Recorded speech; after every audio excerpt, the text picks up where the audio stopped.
एक सूर्यमुखी पौधा देखा होगा, देखा है सूर्यमुखी? Have you seen? सूर्यमुखी का रात में देखा होगा, उसका फूल जो है नीचे जमीन की तरफ झुक जाता है।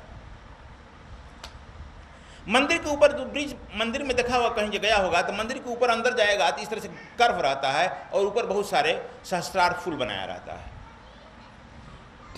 बनाने वाला भी नहीं समझता है कि क्यों बनाया गया, मंदिर का पुजारी भी नहीं समझता है, तुम भी नहीं समझते। जब सूर्य जब उदित होता है तब वह जो है फूल जमीन से होकर ऊपर हो जाता है और ऊपर होकर सूर्य की तरफ मुंह करके खिल जाता है, जिधर यह सूर्य जाता है उधर हो जाता है। फिर सूर्यास्त होते ही वह फूल तुरंत नीचे हो जाता है।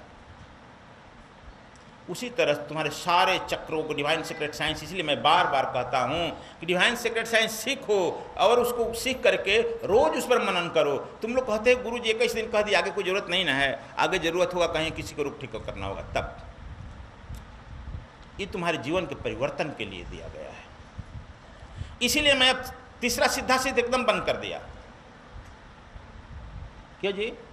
ये लोग मीटिंग करके आदेश किए एक सीधा सिद्ध बंद कर दीजिए, जिसमें त्रिकुटी खोलने की बात हो रही थी, बंद कर दिया जाए। आचार्य तो पूर्णतः बंद कर दिया गया, इसलिए कि उसका रिजल्ट हम देख रहे हैं, तुलना नहीं कर रहे हो।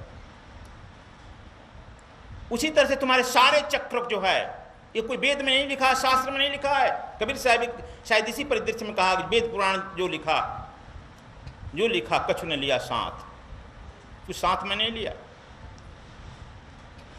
जो अपने अनुभव से गुजरेगा क्या कहेगा? तुम्हारे सारे चक्र इसी तरह से नीचे झुके हुए हैं, नीचे की तरफ झुके हुए हैं। जैसे जैसे तुम ध्यान जिस चक्र पर करते हो, तुम्हारा ध्यान ही सूर्य है, और जैसे ही तुम ध्यान करते हो यह चक्र ऊपर की तरफ उठने लगता है। ध्यान तुम्हारा जैसे जैसे ऊपर आता है, सारे चक्र जो है ऊपर की तरफ होने लगते हैं, और एक तरफ तुम्हारा जो है अज्ञात चक्र सहस्त्रार तक सारे चक्र ऊपर हो जाते हैं। तो चिन्मय प्रकाश को प्राप्त कर लेता है।